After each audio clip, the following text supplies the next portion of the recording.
لیکن اگر اسپیسیفکلی ہم کشمیر کا تذکرہ کرتے چلیں تو آپ کی نگاہ میں کشمیر کے کون کون سے حصے ہیں آزاد جموں کشمیر کے کہ جہاں سیاحت کو فروغ دینے کے حوالے سے بڑا کام کیا جانا چاہیے اور کیا جا رہا ہے؟ بسم اللہ الرحمن الرحیم جی، آزاد جموں کشمیر سارا ہی خوبصورت ہے، لیکن خصوصاً اس کے جو مظفر آباد اور راولہ کوٹ ڈویژن ہے، پونچھ ڈویژن ہے، وہ بہت ہی خوبصورت ہیں۔ یہ پہاڑی علاقہ بھی ہے، سرسبز بھی ہے، اور یہاں پہ بڑی بلند و بالا مقامات پہ پہاڑوں کے اوپر آبشاریں ہیں بڑی خوبصورت۔ پھر وہیں پہ کچھ ایسی لیکس ہیں جو کہ دنیا کے اندر بڑی کم پائی جاتی ہیں، جس سے ناردن ایریا کے اندر شاید ہمیں اسکردو کے اندر 2 یا 3 لیکس بڑی ملتی ہیں، اپر کچورا اور لور کچورا،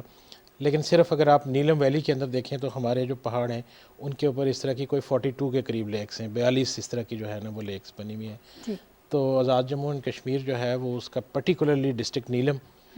مظفر آباد ڈویژن کے اندر، اور لیپا ویلی جو ابھی ان ایکسپلورڈ ہے، اس کو ہم ایکسپلور کر رہے ہیں۔ پھر راولہ کوٹ کے اندر ہمارا جو راولہ کوٹ ڈسٹرکٹ ہے اٹ سیلف، اس کے اندر آپ نے آرٹیفیشل لیک ہم نے کریٹ کی ہوئی ہے بنجوسا کے اوپر، اس کے ایڈجوائننگ ایریا ہے۔ پھر ہمارا تولی پیر ہے ایک جو 10,000 سے زائد کی بلندی ہے وہ۔ اچھا، یہ تو ایک بڑا سیاحت اور ثقافت، چونکہ آپ دونوں کو دیکھ رہے ہیں تو اس کو ساتھ لے کر آگے چلنا ہے۔ اس کے حوالے سے چونکہ ابھی حال ہی میں حکومت قائم ہوئی پی ٹی آئی کی وہاں پر، لیکن وزیر اعظم عمران خان کا ایک بڑا مضبوط ویژن ہے سیاحت کو لے کر۔ دنیا کے کئی ممالک ہیں جن کی معیشت کا دار و مدار ہی ان کی سیاحتی سرگرمیوں پر ہے۔ کشمیر کے حوالے سے کیا ایسا اہم اقدامات لیے جا رہے ہیں؟ اور خاص طور پر وزیر اعظم پاکستان اگر عمران خان صاحب کی بات کرتے چلے، ان کا جو ویژن ہے اس کی امپلیمنٹیشن کے ساتھ آزاد جموں کشمیر کی حکومت کیا کر رہی ہے اس وقت؟ جی، آزاد جموں کشمیر میں ٹورزم کے اوپر جو تیزی سے کام ہونا شروع ہوا ہے وہ فیڈرل گورنمنٹ کے اندر بھی، جب پی ٹی آئی کی گورنمنٹ آئی ہے تو وہاں سے تیزی آئی ہے۔ پرانے ٹریڈیشنلی ہمارے آزاد کشمیر کے اندر جو ٹورزم کا مطلب سمجھا جا رہا تھا وہ یہ تھا کہ آپ نے ریسٹ ہاؤسز کریٹ کر دینے ہیں جہاں کے پہ ہمارے سرکاری ملازم یا کوئی لوگ جا کے وہاں پہ رہتے ہیں، یا چھوٹے موٹے جو ہمارے ایکسچینج پروگرام آتے تھے کلچرل ایکسچینج کے تحت سندھ بلوچستان سرحد سے جو یوتھ آتی تھی اس کو ہم ٹھہراتے تھے، لیکن عام لوگوں کے لیے جو ہے وہ ٹورزم اوپن نہیں تھا، اور جگہیں بھی ایکسپلور نہیں تھی، ریزورٹس بھی نہیں بننے شروع ہوئے تھے۔ یعنی آپ اندازہ لگا لیجئے کہ ٹوٹل آزاد کشمیر میں جو ہمارے پاس ریسٹ ہاؤسز ہیں وہ 42 ریسٹ ہاؤسز تھے جو پرانے بنے ہوئے تھے، اور پھر آہستہ آہستہ ہم نے اس پہ کام کرنا شروع کیا کہ پرائیویٹ سیکٹر جو ہے وہ اس کے اندر لیڈ لے۔ اچھا، چونکہ آپ سیاحت کے ساتھ ساتھ ثقافت کو بھی دیکھ رہے ہیں تو یہ بتائیے گا کہ جو ثقافت ہے آزاد جموں کشمیر کی وہ غیر ملکی سیاحت کو فروغ دینے میں کتنا اہم کردار ادا کر سکتی ہے؟ کیا ایسا ہے جو واقعی باہر سے ٹورسٹ کو اپنی طرف لے کر آئے گا، مائل کرے گا؟ جو ہمارا مٹیریل کلچر ہے وہ بڑا رچ ہے۔ آپ نے یہ سنا ہوگا کہ کشمیر میں کوئی ایک ایسی شال بھی بنتی ہے کہ جس کو ایک رنگ میں سے گزارا جا سکتا ہے، وہ پشمینہ شال کہتے ہیں۔ ٹریڈیشنلی تو وہ سری نگر میں بنتی تھی، لیکن اب مائیگریشن جو ہوئی ہے ریسنٹ 89 کے بعد، لوگ وہاں سے جب وہاں پہ صورتحال خراب ہوئی تو یہاں آباد ہوئے، کافی تعداد ان آرٹیزنس کی آزاد کشمیر کے اندر بھی آ کے آباد ہو گئی ہے۔ تو مٹیریل کلچر کے اندر ہم بڑے رچ ہیں۔ ہمارا جو ٹریڈیشنل چادر ہے جو بناتے ہیں ہم، وہ اس پشمینہ کے علاوہ اس کی کوئی 100 ورائٹیز ہیں جو کہ ٹورسٹ کے لیے بڑی اچھی اٹریکشن ہے، اور جتنا بھی ہمارا نیشنل ٹورسٹ آتا ہے وہ ضرور وہ ان میں سے ضرور خریداری کر کے لے جاتا ہے۔ اسی طرح بیڈ شیٹس ہماری بڑی یونیک ہیں جو کہ باقی پاکستان کے صوبوں میں اس طرح کا کام نہیں ہوتا۔ وہ نمدہ اور گبا ایک کشمیری ٹانکا ہے جو صرف کشمیر میں ہی وہ بنایا جاتا ہے۔ پھر پیپر جو ہے وہ ہمارے جو یہ ویسٹ مٹیریل ہے پیپر، اس کو کلیکٹ کر کے ہمارے آرٹیزن وہاں سے ڈیکوریشن کی بہت چھوٹی چھوٹی چیزیں بناتے ہیں، اور ان کے اوپر جو پینٹنگ ہوتی ہے وہ اس کی بڑا ہسٹری کے ساتھ بھی بڑا قریبی تعلق ہے، اور جو کلر سکیم ہے اس کی، وہ آزاد جموں کشمیر کے اندر جتنے پھول اور درخت پائے جاتے ہیں ان کے کلرز کو جو ہے نا وہ اس کے اوپر ریفلیکٹ کیا باقاعدہ لینڈسکیپنگ جو ہے وہ ہمیں بیڈ شیٹس پہ، کڑھائی میں، ٹریڈیشنل جو ان کی دستکاری ہے اس کے اس میں ملتی ہے۔ اچھا، اگر ہم راستوں کے ابھی آپ نے تذکرہ کیا، لیکن ظاہر ہے کہ موسموں کی شدت کی وجہ سے ہمیں کئی طرح کے قدرتی آفات کا بھی سامنا کرنا پڑتا ہے۔ کئی بار راستے بند ہیں، کئی بار لینڈ سلائڈنگ ہو سکتی ہے اور دیگر طرح کے مسائل ہو سکتے ہیں۔ تو کیا ایسا میکنزم کام کر رہا ہے، کیا ایسی پالیسی ترتیب دی جا رہی ہے کہ اگر اس طرح کی کوئی صورتحال ہوتی ہے تو ٹورسٹ، کیونکہ ظاہر اب ہم نے انٹرنیشنل جو سیاح ہیں ان کو لے کر بھی آنا ہے، اپنی خوبصورتی بھی دکھانی ہے اور یہ بھی بتانا ہے کہ ہم بڑے تیار ہیں اس کے لیے، تو اس کے لیے کیا کیا جا رہا ہے؟ ایسے کہ ہمارا ایک یونیورسل جو ایکسیس نمبر ہے جو باقی صوبوں کے اندر بھی پلیس ہوا ہے 1124 وہ ہم نے بھی پلیس کر دیا. ایک وہ 24/7 ہماری سروس اویلیبل رہتی ہے کہ جب بھی ٹورسٹ کو کوئی مسئلہ ہو تو وہ اس کے اوپر کال کرتے ہیں اور اس کو ہم نے وائڈلی ایڈورٹائز کیا ہے پورے پاکستان کے اندر. اور جب ان کو کوئی مسئلہ ہوتا ہے تو ہماری ٹیم جو ہے وہ ہر وقت تیار ہوتی ہے. پھر اسپیشل جو ہے وہ ٹاسک فورسز ہم نے بنائی ہوئی ہیں اسپیشلی ٹورسٹ ایریا کے لیے جس کے اندر ڈسٹرکٹ ایڈمنسٹریشن کے لوگ ہوتے ہیں, ہمارا ٹورسٹ اسٹاف ٹورزم کا اسٹاف ہے, پھر اس کے اندر اسٹیٹ ڈیزاسٹر مینجمنٹ اتھارٹی جو provincial P D M As ہیں وہ ہمارے آزاد شہر میں ایس ٹی ایم میں اس کو کہا جاتا ہے, اس کی ٹیمیں ہمہ وقت تیار ہوتی ہیں. اور ہم نے ایکسپیرینس کیا کہ رات کے 12 بجے بھی ہمیں جب ٹورسٹ کو کوئی پرابلم ہوتی ہے تو وہ ہمیں کال کرتے ہیں, ہمارے ان نمبرز پہ کال کرتے ہیں اور ہمارے لوگ جو ہے وہ باقاعدہ اس کو رسپونڈ کرتے ہیں. کیا انٹرنیشنلی اگر کوئی سیاحت میں انویسٹ کرنا چاہتا ہے آزاد جموں کشمیر میں تو ان کے حوالے سے بھی کوئی پلان ترتیب دیا گیا ہے؟ جی بالکل, ہماری جتنی بھی را سائٹس ہیں کچھ ہماری ایسی سائٹس ہیں جن کو ہم نے اسپیسیفکلی پرائیویٹ سیکٹر کی پارٹنرشپ کے لیے ہی رکھا ہوا ہے. ان کو ہم دبئی ایکسپو میں بھی لے کے جا رہے ہیں. ہمارا جو پلان ہے وہ دبئی ایکسپو میں بھی لے کے جا رہے ہیں. وقتاً فقتاً جو ہمارے اسٹرکچرز ہیں ان کو جتنا بھی ہم ایڈورٹیزمنٹ کرتے ہیں وہ انٹرنیشنل اس کی ایڈورٹیزمنٹ ہوتی ہے. جتنے بھی ہمارے ایڈیشنز جو ہے وہ نکلتے ہیں لنڈن سے یا یو ایس اے سے نکلتے ہیں ان ساروں کے اندر ہوتی ہے. اور ہماری آبزرویشن یہ ہے کہ جو کشمیری سیٹلز ہیں سیٹلرز ہیں ان کے زیادہ انٹرسٹ ان کی ہوتی ہے.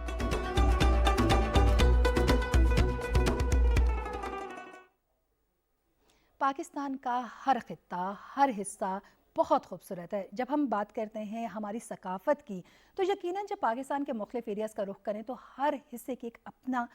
کلچرل ویلیو ہے. بلوچستان کی بات کرتے چلیں تو بلوچستان میں بہت سے ایسے اہم اقدامات لیے جا رہے ہیں جن کے ذریعے سے وہاں کی ثقافت سمیت ورثے سمیت وہاں پر جو پائے جانے والے اہم مقامات ہیں اس کو دنیا تک لایا جائے اور سیاحتی مقامات کو بہترین انداز میں لوگوں تک اس کی ترویج بھی کی جائے. حال ہی میں اگر ہم بات کرتے چلیں تو دبئی ایکسپو 2020 میں نہ صرف پاکستان پویلین میں سیاحت کے فروغ کے حوالے سے پاکستان کے مختلف حصوں کو ایک جگہ دی گئی ہے بلکہ اس میں ظاہر ہے بلوچستان بھی اپنی سیاحت کے فروغ کے لیے اور انٹرنیشنل ٹورزم کو کیٹر کرنے کے لیے اور اپنی طرف مبذول کرنے کے لیے بڑے اہم اقدامات لے گا. ہم نے اپنے پروگرام میں دعوت دی تھی سیکٹری سیاحت بلوچستان کو اور ان سے بات کی تھی کہ کیا اہم اقدامات لیے جا رہے ہیں, جہاں انہوں نے بتایا کہ ماضی کی حکومتوں کے برعکس موجودہ حکومت بڑی اہم اقدامات لے رہی ہے بلوچستان کے اندر اور اب تک کئی اہم منصوبے ہیں جن پر عمل درآمد بھی کیا گیا ہے اور لوگوں کو ٹورزم کی طرف اٹریکٹ کرنے کے لیے بڑے اہم اقدامات لیے جا رہے ہیں. ان پر ایک نظر ڈالتے ہیں.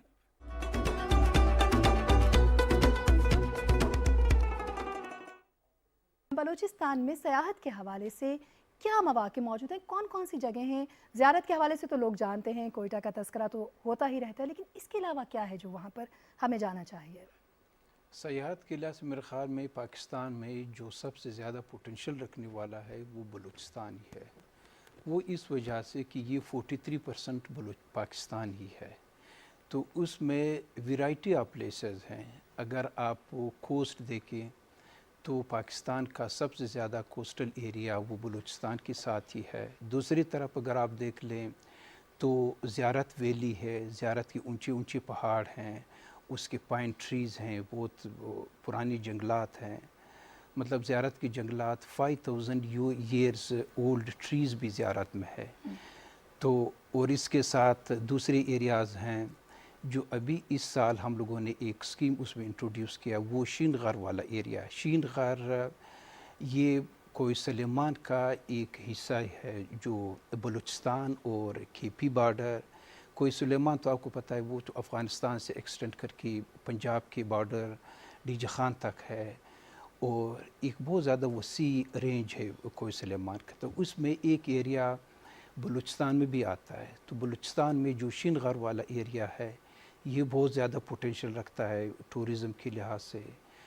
اونچے اونچے پہاڑ ہیں. اگر ہم مختلف قسم کے ٹورزم کی بات کریں, مذہبی ہے, سپورٹس کا ہے, کلچرل ہے, اور پھر اسی طریقے سے بہت سے ایسپیکٹس ہیں اس کے, تو کون سے ٹورزم کی جگہ آپ سمجھتے ہیں کہ بلوچستان میں سب سے زیادہ اور اس کے اوپر اب تک کیا کام ہوا ہے؟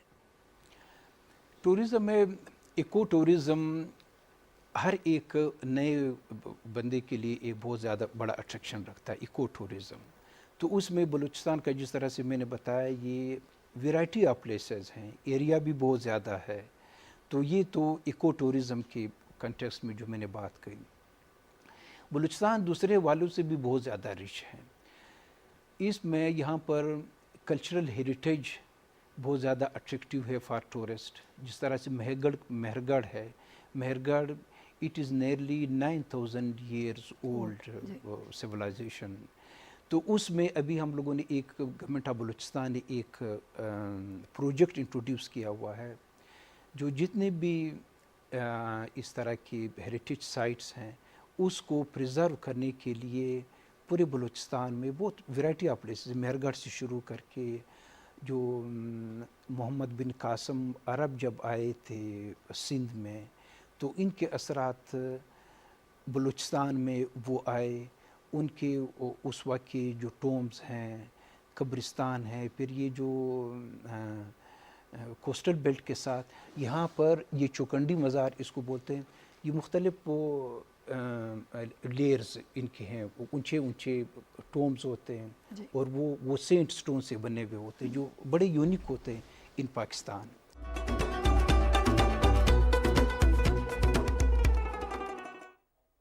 بات کریں گے پنجاب کے حوالے سے. پنجاب جو کہ عمومی طور پر جب سیاحت کے بارے میں سوچا جاتا ہے تو ایک بڑا کنجسٹڈ سا صوبہ ہمارے ذہن میں آتا ہے. یوں تو پاکستان کا ایک بڑا صوبہ پنجاب اور آبادی کے لحاظ سے اگر ہم بات کرتے چلیں تو پھر ظاہر ہے کہ پنجاب میں جو رہنے والے لوگ ہیں ان کی جو مختلف ثقافتی نیڈز ہیں ان کو کیٹر کرنا اور ان کو ساتھ لے کر چلنا خاصا مشکل بھی دکھائی دیتا ہے. لیکن ہم نے اپنے پروگرام میں دعوت دی تھی کیپٹن ریٹائرڈ مشتاق صاحب کو جو کہ سیکٹری ٹورزم پنجاب ہیں, اور انہوں نے یہ بتایا کہ جب ہم پنجاب کی بات کرتے ہیں تو ایک بڑا خشک سا جو تاثر ہمارے ذہن میں آتا ہے پنجاب در حقیقت وہ نہیں ہے. ویسے بھی اگر ہم بات کرتے چلیں تو ہم ٹیکسلا سے آگے بڑھتے ہیں, سالٹ رینج, قلعہ روہتاس ہے ہمارے پاس, نندنا فورٹ ہے, کٹاس راج ہے, کندھارا کی ایک پوری تہذیب ہے, ایک پوری رینج ہے ہمارے پاس. اور اسی طریقے سے مذہبی ٹورزم کے حوالے سے بات کرتے چلیں تو ہمارے پاس نہ صرف یہاں پر ہندوؤں کے بڑے اہم مقامات ہیں بلکہ سکھوں کے بڑے اہم مقامات ہیں, اور اسی طریقے سے بدھ مت کے حوالے سے ان کی جو مذہبی اہم مقامات ہیں وہ یہاں پر موجود ہیں. لیکن کس طریقے سے یہ بھی بات کی گئی ہمارے پروگرام میں کہ ماضی کی جو حکومتیں ہیں انہوں نے ان تمام تاریخی ورثے کو نہ صرف محفوظ کرنے کی کوشش نہیں کی بلکہ ان کی نظر انداز کرنے کی وجہ سے ہم بڑے اہم ورثے سے نہ صرف محروم ہوتے ہوتے رہ گئے بلکہ اس کے ساتھ ساتھ بڑی اہم چیزوں سے ہم محروم ہو بھی چکے ہیں. اب ان کا کہنا یہ ہے کہ ہم ایک پورا ریسٹور پروسیس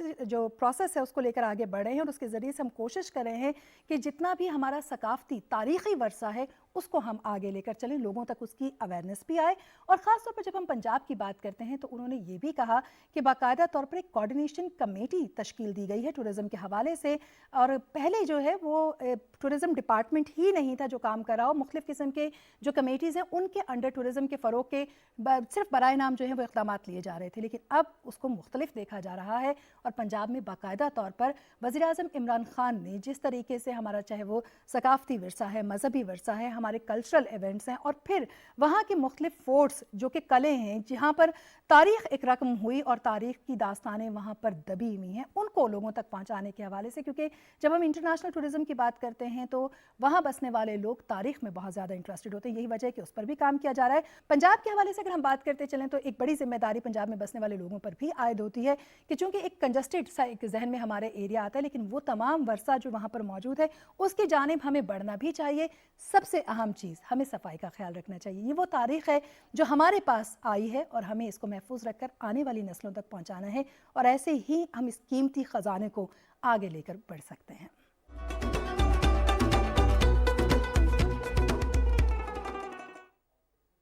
اور اب ہم بات کریں گے پاکستان بھر میں, کیونکہ ایک ہم نے جائزہ لیا جو مختلف پاکستان کے حصے ہیں اس میں کس طریقے کے اقدامات لیے جا رہے ہیں اب تک سو فار ٹورزم کے فروغ کے لیے, کس طرح کی مشکلات رہی اور ان چیلنجز کو کس طرح سے ہم نبرد آزما ہیں. ظاہر ہے ہمیں کورونا کے ایک بڑے چیلنج کا سامنا رہا جس کی وجہ سے جو سیاحتی سرگرمیاں ہیں ان پر کیے جانے والے منصوبوں کو بر وقت مکمل کیا جانا اتنا آسان نہیں ہوگا, لیکن اس کے باوجود بھی حکومت اس میں ذاتی دلچسپی لیے ہوئے ہے اور جو مختلف متعلقہ ادارے اور محکمے ہیں ان کے سربراہان کو خاص طور پر انسٹرکشنز دی گئی ہیں کہ تمام تر وسائل کو بروئے کار لاتے ہوئے اور موجودہ حالات میں سیاحت کو فروغ دینے کے لیے جتنے بھی اقدامات لیے جا سکتے ہیں وہ ضرور لیے جائیں. اسی حوالے سے اگر ہم بات کریں تو ہم نے اپنے پروگرام میں M D P T D C Aftab Rana صاحب کو دعوت دی تھی جنہوں نے آ کر ہمیں یہاں بتایا کہ کس طریقے سے خاص طور پر جب ہم کیپٹل کی بات کرتے ہیں یعنی اسلام آباد کی, تو اسلام آباد کی جو ٹورسٹ ڈیسٹینیشنز ہیں ان کو بہترین انداز میں کیسے ہم انٹرنیشنلی لوگوں تک لے جا سکتے ہیں اور پھر پاکستان بھر میں ایک مربوط ایسا نظام کیسے ہم بنا سکتے ہیں ہیں کہ جس کے تحت سیاحت کو فروغ دینے کے لیے جو صوبے ہیں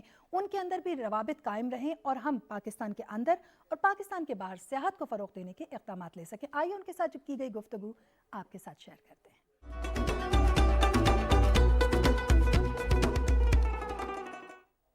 وزیر اعظم عمران خان کا وژن ہے خوبصورت پاکستان کو دنیا تک پہنچایا جائے، اور ہم بھی جانتے ہیں دنیا کے کئی ایسے ترقی یافتہ ممالک ہیں جو کہ در حقیقت اپنی معیشت کو استحکام دے رہے ہیں، اپنے لوگوں کو استحکام دے رہے ہیں ٹورزم کے ذریعے سے.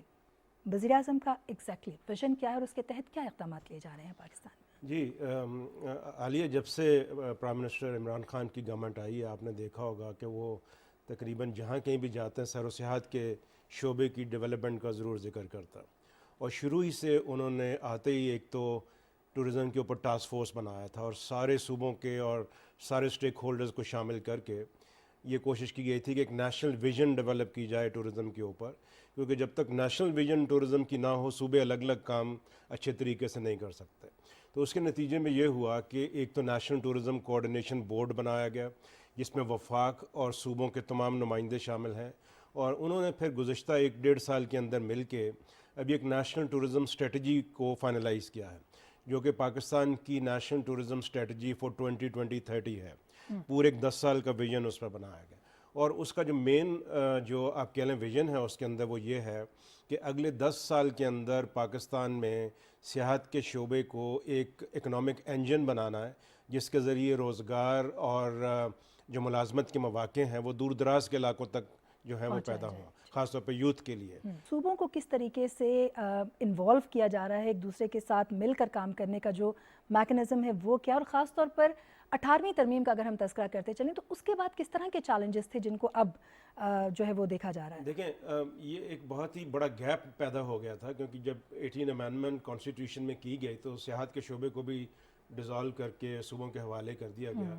تو ایک نیشنل لیول کے اوپر گیپ پیدا ہو گیا، کیونکہ دنیا میں جب آپ ٹورزم پروموٹ کرتے ہیں وہاں پہ آپ کا country as a destination promote ہوتا ہے. تو over the last 10-11 years Pakistan کا نام جو انٹرنیشنل مارکیٹ میں تو بالکل غائب ہی ہو گیا تھا، اس وجہ سے فورن ٹورزم بڑا کم ہوا. صوبے اپنے اپنی سطح کے اوپر کام کر رہے تھے، لیکن اس حکومت نے آتے ہی ایک تو نیشنل ٹورزم کوآرڈینیشن بورڈ قائم کیا جس میں تمام جو صوبوں کے ٹورزم منسٹرز اور سیکرٹریز ہیں وہ اس کے ممبر ہیں.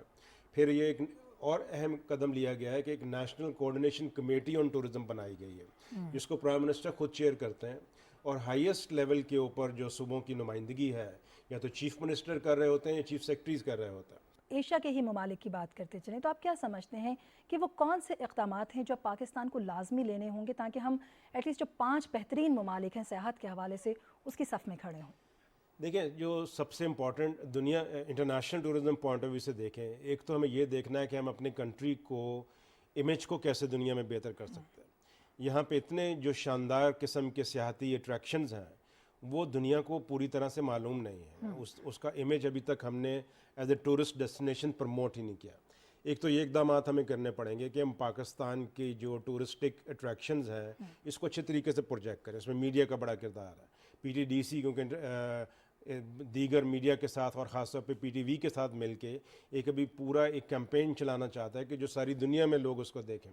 اس سے بڑا فرق پڑے گا. دوسرا یہ ہے کہ ہمیں ایک فیسیلیٹیٹیو ویزا پالیسی اپنانا پڑے گی. لوگ آنا چاہتے ہیں لیکن شاید ہمارا جو ویزا رجیم ہے وہ اتنا ابھی اچھا نہیں ہے. آلدو اس گورنمنٹ نے آتے ہی ویزا کو آن لائن کیا ہے، لیکن ابھی مزید اقدامات لینے پڑیں گے کہ جتنا آسانی سے لوگوں کو ویزا ملے گا اتنی بڑی تعداد میں سے جو ہے وہ پاکستان میں آنا شروع ہو جائیں.